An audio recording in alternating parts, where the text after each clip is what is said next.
Welcome to After Hours Engineering, Episode 7. In this episode, we start building our RISC-V processor, and our goal is to execute at least one instruction, maybe even more, for sure.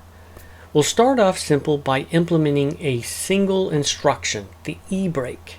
And by simple, I mean we won't really implement the full debugger specification. Actually, it's more of a black hole, but at least it's somewhere to start. However, we need to locate the instruction. You can't execute what you can't find. It could be at any address, 0, or at the top, the bottom, anywhere we want, according to the specifications. The PC is set to an implementation-defined reset vector, and we are free to place it anywhere we want. So we'll begin by setting up a reset vector sequence. So let's go. To get the ball rolling, let's take a look at this dataflow diagram. Some of you may be familiar with it. It is from the A09 series where we use this very type of diagram to see an overall picture of our processor. Well, this is the overall diagram for the RISC-V processor, the range of RISC that we're doing. It's built up of at least this many multiplexers, 5 multiplexers, 6 if you count the immediate. We have 8 different registers, the PC instruction registers, these state registers, flags, ALU out, and of course we have the control matrix and the register file. This is the entire processor in and of itself. So we have some more muxes, the memory management, and the actual storage itself. This is the overall flow of how the processor works. So let's do a real quick overview of it. We see that the reset vector is coming in. We've got some ALU results coming in. Those are for things like branching or calculating immediates. They'll go into a program counter register here. They may flow all the way through and over to the ALU. Some will go straight into the MMU as the address. Some things will eventually come into the instruction register, always from memory. Once they hit the instruction register, they'll split off into the control matrix up here. Then they'll split into the register file and finally into the immediate. The immediate is going to transform it and it'll be presented to either one of these muxes. In our design, we have a single ALU and it does everything. And so for that to happen, you need muxes that can route just about everything into it. So we have 2 4s, input muxes here. The ALU will do some sort of computation and route its data back either to the program counter, or it'll route it straight into memory, or right back into the register file, which is typically called a write back. This is the high-level diagram that we're going to use in order to run our processor. I'm going to turn off a lot of the other features so that we can focus on just the instruction or reset vector sequence. So I'm turning all of these off. So now we're looking at just the components that will be involved with the reset sequence. So the way the reset vector works is we turn on our data flow. Is that number 1, we take this constant we have defined and route it into the program counter, route it into as an address. So this reset vector is actually an address. It's hard-coded to somewhere in the entire memory space. The memory will then respond by fetching the data that's at that address, which just happens to be routed right back in here. And it is, again, an address in and of itself. But that address is where the very first instruction is located. And so we need that loaded into the program counter yet again, which then again routes down to the memory unit and out pops the first instruction that will be loaded into the instruction register. And now we can show the instruction register and how the data will flow up and into the register. So let's focus on these components right here. We'll turn the instruction register off. The goal of the control matrix is to emit controls, and those control signals will drive these components right here. So we'll bring this up. So for our reset vector sequence, that means that we need to get the address of the first instruction to execute. So for that to happen, we'll need at least 3 or 4 clock cycles to make that happen, which I'll call vector 0, vector 1, vector 2, and vector 3. So for vector 0, we need to move this reset vector right here into the program counter, which means we need to control this signal and this signal. That's vector 0. For vector 1, we take the program counter, which is now loaded with the reset vector, and it's presented to the memory. We need to set the read flag on here, and we need to set this mux control so that we load in this reset function right here. And you might be asking yourself, what in the world is this? Well, we're not actually fetching an instruction, so there really is no instruction to decode. So in order for us to load an entire word from memory, we need to set the function 3 to a 0, 1, 0, which is what we have defined down here. So we're kind of faking it. We're simulating an actual instruction being loaded in. So once the control matrix has set this signal and this one, the clock transitions and we go to vector state 2, which means now the data that was in memory is flowing out of here and is now in front of the program counter. So for vector 2, we again need to control this signal, and that'll load the program counter with the data that came in off of this channel right here. That will then in turn be presented right back in front of the memory management unit, and we'll keep the reset vector the same way because we're going to load yet another word, and we'll move the clock to vector state 3, or the state to vector state 3, and out pops the new data. That data is the first instruction, and that means we'll turn on the instruction register. We can load it into the instruction register itself. And that's it. That's the end of the reset vector sequence. So let's take a look at the actual HDL code that will cause all of this to happen. Before we start the reset sequence, I thought we'd take a quick overview of the control matrix so we know what we're up against. Now this is the full complete control matrix, so let's do a high level overview of it. Like all of our modules, we have inputs and outputs, and we have all of the inputs listed up top. Of course we need a clock for this whole thing. We need the instruction register coming in. A reset signal is handy. We're not going to be using the memory BSD flag in this particular series, but it's left in anyways. And the flags we need fed into the control matrix from the ALU itself. Then we have all of the outputs. These are all the control signals that are going to manipulate the components in that diagram that we just saw. And then there's a few debug ones that we may or may not use. That's the input and the outputs. Now we have a bunch of wires and internal state variables so that the control matrix can remember where it's at, what it's doing, and how it's doing it.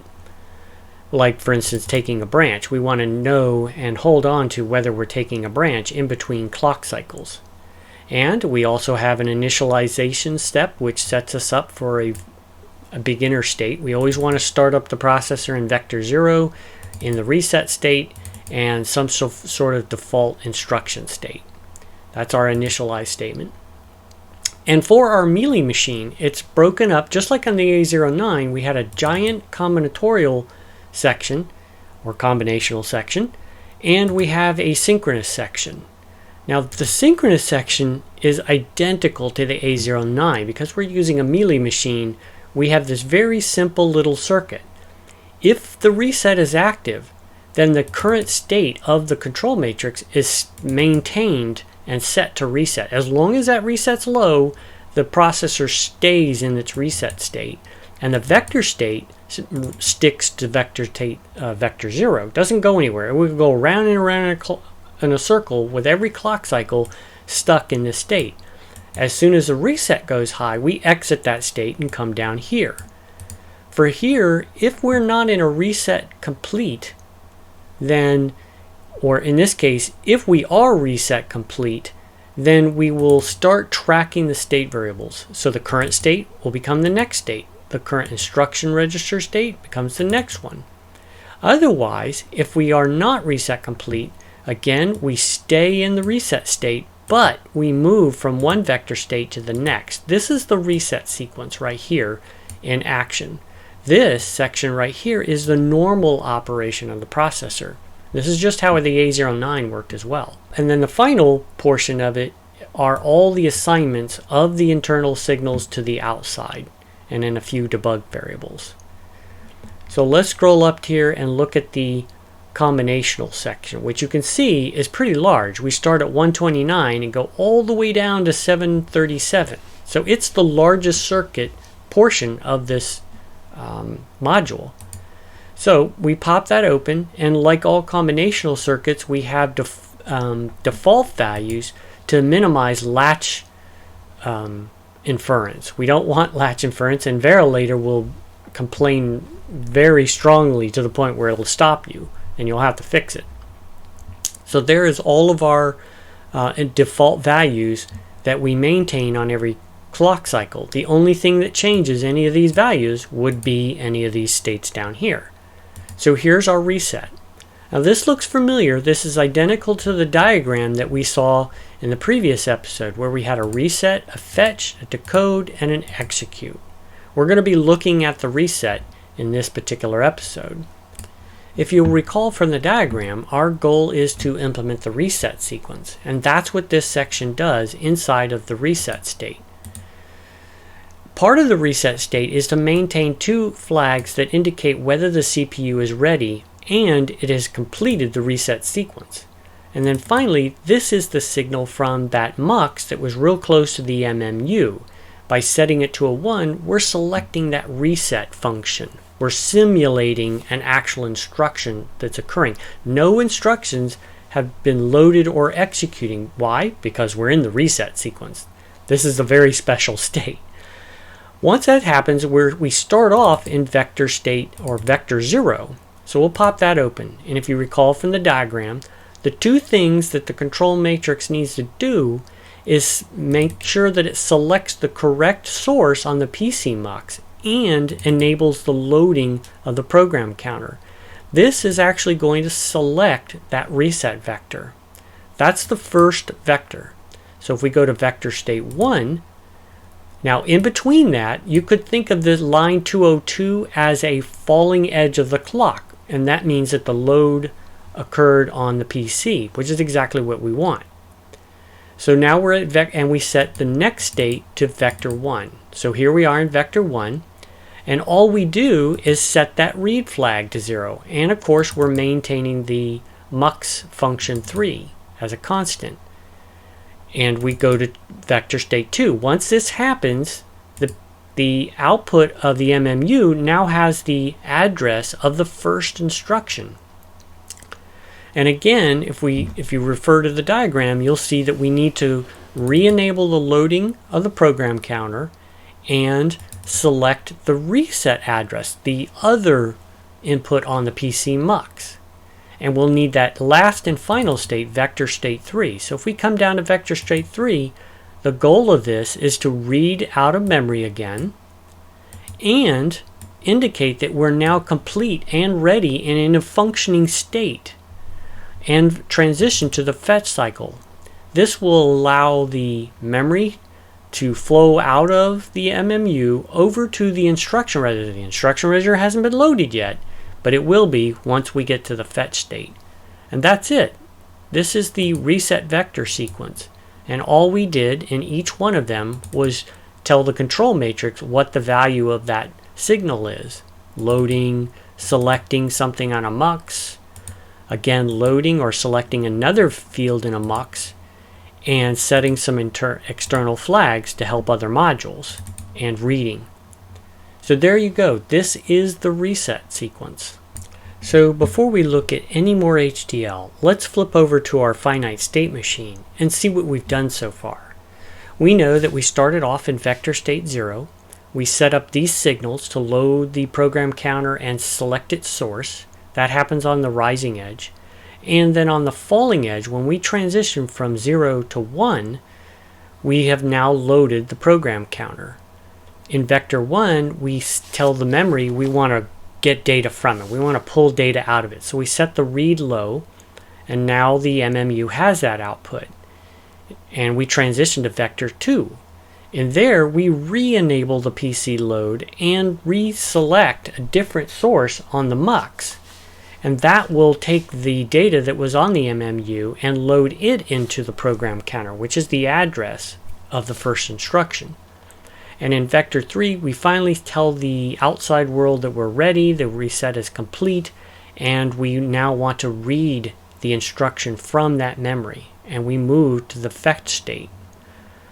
In the fetch state, we're going to capture the prior value of the program counter, or the current value, and it's called prior. We'll talk about that later. And we're going to finally lower the flag or activate the loading of the instruction register because the instruction is sitting on the output in the MMU, and we grab it. And finally we make it to the decode state. Now, if you recall, in the HDL code we had that large section of default values. Two of them were setting the A and the B source to always default to incrementing the program counter by 4, and that's exactly what we're going to do. We're going to ask the ALU to take the current program counter and a constant 4, add them together, and that's what the decode statement actually does. It also preps up for an assumption on a potentially a branch type instruction, but we'll talk about that later. So this is what we have so far. We have this state machine running in our clock. Now we're going to go back to the HDL code and look at the fetch and the decode sequence. Here we are back at the control matrix, and I want to show you what I mentioned earlier, and that was selecting the sources for both the A source and the B source. We want the PC, current value of the PC, and we want to add 4 to it. And this is what we're doing on every single default state of our combinational circuit here. So now we come down and look at the fetch cycle, fetch state. In this case, we are going to assume that the next state will always be the fetch state. Now initially I was thinking of using complex memory, but I've decided to skip that, and so we're going to ignore this busy flag. Will always be false. It will never be busy, will always be ready. So this is the code that will execute every time. And if we look at it, we're trying to load the instruction register from what we just pulled out of memory from the reset sequence, and we're loading the prior register with the current value of the program counter. So we want to capture its value prior to it, because in the decode statement we're going to increment the program counter and load it into the PC. So we'll expand the decode statement here, and just as the previous state, we assume that the next state will always be the execute state, and it will be in this case. We set up the ALU to load the ALU out register to also load the program counter register and select the immediate value. So not only are we loading the ALU out register, we're also loading the program counter, and we're selecting the immediate source for loading into the program counter. We're also now able to look at the instruction code itself because it was loaded during the fetch cycle. So here's where the very first part of where we're going to decode the instruction. If we look at what IR opcode is, you'll see if I scroll up here to where we're calculating it, we're actually looking at the first 7 bits of the instruction register, and that is the RV32I instruction. So that's excellent. We're actually starting to inspect the instruction register itself. And again, we look to see what it is. And if we scroll down here, we know that the EBrake is an I-type instruction, and that the 20th bit, or bit 20, will tell us whether it's an EBrake instruction or an eCall instruction based on one single bit. And because we're doing the EBrake, we know that we're going to transition to the next, we're going to set up our next instruction state, which is a substate of the actual cycle itself. So there we have it. Again, we're going to stay in the execute. We're going to move to the next state, which is the execute, but we're going to move to a substate for the instruction state. So let's collapse the decode and transition over to our execute. And this is the biggest section of all of them. And I've collapsed pretty much everything in it. So if we look at it, we're now in the execute state. And again, we default to staying in the execute state. That generally is not going to happen. We're going to actually exit this state, but we set a default. So if we scroll all the way down to the bottom of here, I've implemented the next instruction state. Let me go back up to the top, and you can see that this statement is looking at the IR state, or the instruction state itself, and we're in an I type. So if I scroll back down here, you can see that in my implementation, it turns out to be a black hole. As soon as we enter into this state, we set our halt flag to a 1, we're no longer ready, and we perpetually stay in the EBrake or the EBrake state. The processor has effectively come to a halt. And that's all we're going to implement for this series. Implement the EBrake instruction would require that we implement more of the RISC-V state machine. We're not going to be doing that in this series, at least not immediately. So now we're ready to go back to the FSM and take a look at what we just talked about.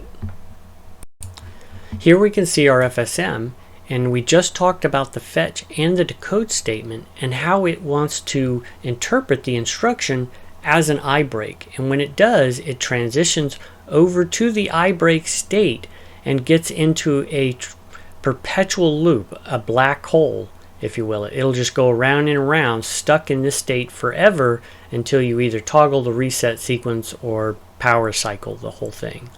That's it. That's the EBrake. It just falls right into this black hole right here and stays there forever. So now we're ready to take a look at the diagram again and see what it has installed for us.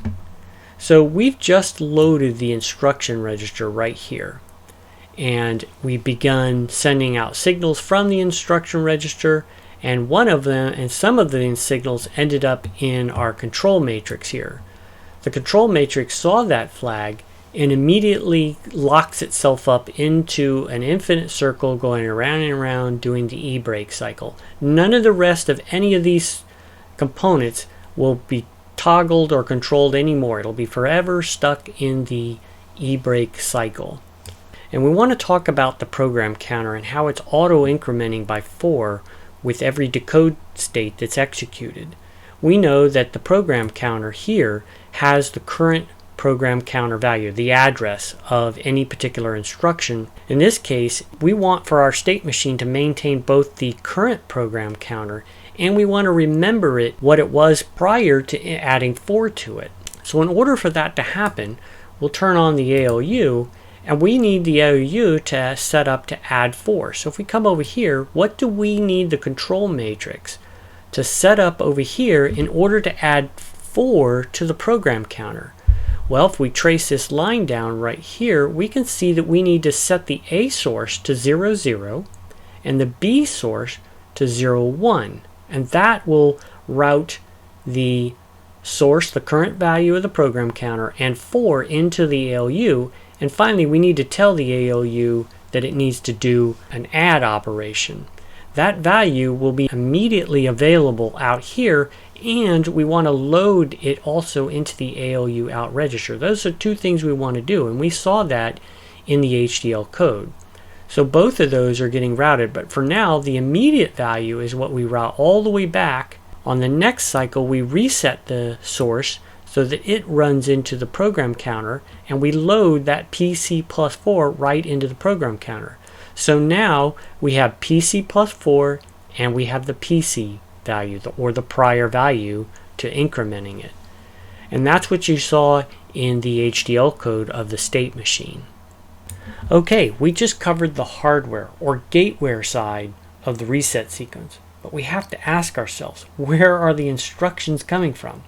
Well, that happens in the software realm, and it is also where we'll write our first program and simulate it. So until next time, peace.